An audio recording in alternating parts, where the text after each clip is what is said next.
What is the main constituent of Babbitt material? Babbitt पदार्थ का मुख्य घटक क्या है? Babbitt metal contains tin with a smaller amount of antimony, copper and lead. Babbitt धातु में tin के साथ थोड़ी मात्रा में एंटीमनी, तांबा और सीसा होता है. When is a dry cooling or air-cooled condenser used and how does it work? शुष्क शीतलन या वायु शीतित संघनित्र का उपयोग कब किया जाता है और ये कैसे कार्य करता है? Waterless dry cooling system or air-cooled condenser ACC is installed to reduce water consumption at thermal power plants. This type of condenser is used at the power plants located at low ambient temperature area or where the water is very scarce.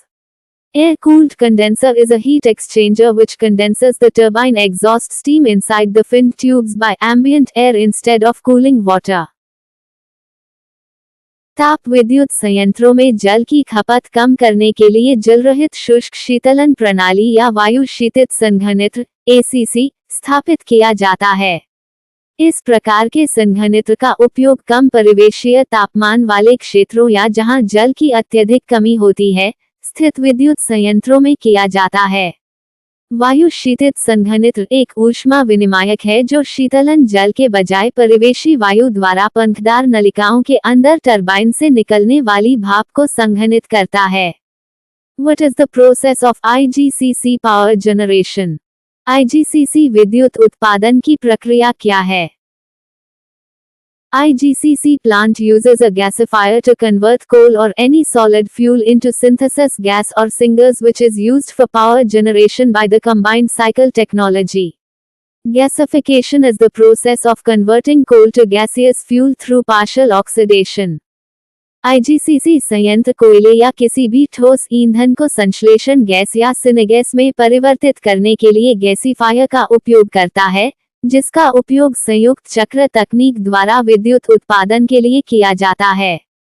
गैसीकरण आंशिक ऑक्सीकरण द्वारा कोयले को गैसीय ईंधन में परिवर्तित करने की प्रक्रिया है. What is RLA study? RLA अध्ययन क्या है? Failure of any critical component during operation may lead to huge loss and unsafe condition. To study the exact condition of the components and their remaining life assessment RLA study is carried out. This study is conducted to examine aging effect and healthiness of the boiler tube, header, drum, pipeline, turbine, rotor, casing, blade, bearing etc. संचालन के दौरान किसी भी महत्वपूर्ण घटक की विफलता से भारी नुकसान और असुरक्षित स्थिति उत्पन्न हो सकती है. घटकों की सटीक स्थिति और उनके शेष जीवन का अध्ययन करने के लिए शेष जीवन मूल्यांकन RLA अध्ययन किया जाता है. यह अध्ययन boiler tube, header, drum, pipeline, turbine, rotor, आवरण, ब्लेड, बेयरिंग आदि के उम्र बढ़ने के प्रभाव और स्वास्थ्य की जांच के लिए किया जाता है. Why is ultrafiltration units used at RO plant? RO संयंत्र में अल्ट्राफिल्ट्रेशन इकाइयों का उपयोग क्यों किया जाता है? Ultrafiltration is a technique used to remove very fine colloidal particles and macromolecules from the water. It separates particles on the basis of their molecular size. Pore diameter of the ultrafiltration membrane are in the range of 0.001 mu to 0.02 mu. Molecules having diameter smaller than the pore size of the membrane pass through the membrane and known as permeate. Normally 90% permeate is obtained and 10% rejected water drained out to pit tank. Average life of this membrane unit is 3 to 5 years. Ultrafiltration एक तकनीक है जिसका उपयोग पानी से अति सूक्ष्म colloidal कणों और बृहत अणुओं को अलग करने के लिए किया जाता है. ये कणों को उनके आणविक आकार के आधार पर अलग करता है. अल्ट्राफिल्ट्रेशन झिल्ली के छिद्र व्यास 0.001 म्यू से 0.02 म्यू तक होते हैं.